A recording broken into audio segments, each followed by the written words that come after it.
16 दिसंबर 1971 पाकिस्तान की तारीख का एक बहुत ही अफसोसनाक दिन था।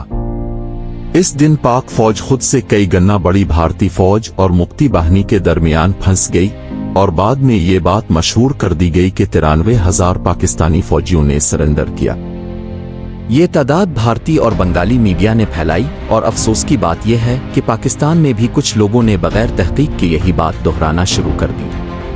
किसी ने ये जानने की कोशिश नहीं की कि असल में वहां कितनी फौज मौजूद थी।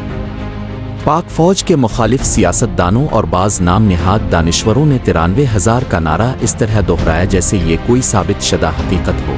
असल हकीकत यह है कि 93,000 फौज का वहां होना मुमकिन ही नहीं था, क्योंकि बांग्लादेश में पाक फौज की सिर्फ एक कोर थी जो 3 डिवीजन्स पर मुश्तमिल थी। जब 25 मार्च 1971 को ऑपरेशन सर्च लाइट शुरू हुआ, उस वक्त वहां सिर्फ 27,000 पाकिस्तानी फौजी मौजूद थे।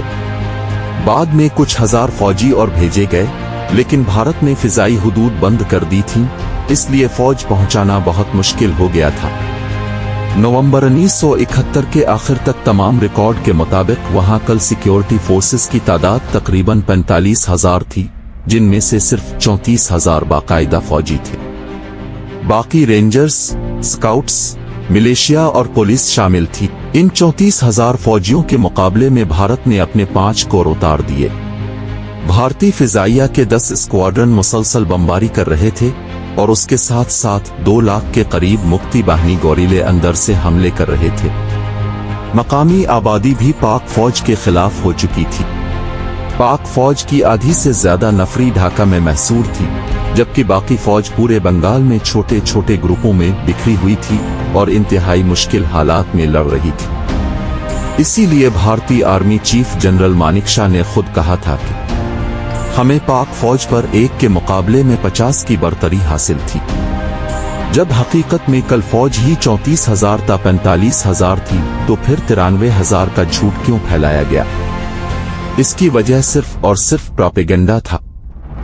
खुद जनरल नियाजी के मुताबिक उनके पास 34,000 फौजी थे। अगर नीम फौजी दस्ते शामिल कर लें तो तादाद 45,000 बनती है, और अगर नर्सें, डॉक्टर, फैक्ट्री वर्कर और दीगर सिविल अमला भी शामिल कर लिया जाए तो भी कल तादाद 55,000 से ज्यादा नहीं बनती। अमरीकी मुसन्निफ चार्ली विल्सन लिखता है कि 35,000 फौजियों के लिए ये नामुमकिन था कि वो 2 लाख भारतीय फौज और 2 लाख गोरिलों का मुकाबला कर सकते।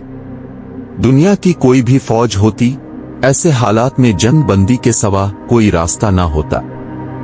93,000 का नंबर जानबूझकर बढ़ा चढ़ाकर बताया गया ताकि पाक फौज को बदनाम किया जा सके और मुक्ति बाहिनी को मजलूम दिखाया जा सके। अफसोस ये है कि पाकिस्तान में भी कुछ लोगों ने सियासी फायदे के लिए इसी झूठ को आगे बढ़ाया। इस जंग में हजारों पाकिस्तानी फौजी शहीद हुए, कुछ अंदाजों के मुताबिक 8,000 से 9,000 तक। कई यूनिट्स ने आखिरी गोली तक लड़कर शहादत कबूल की। कुछ फौजी सरेंडर के बाद मुख्तलिफ रास्तों से बच निकलने में भी कामयाब हो गए।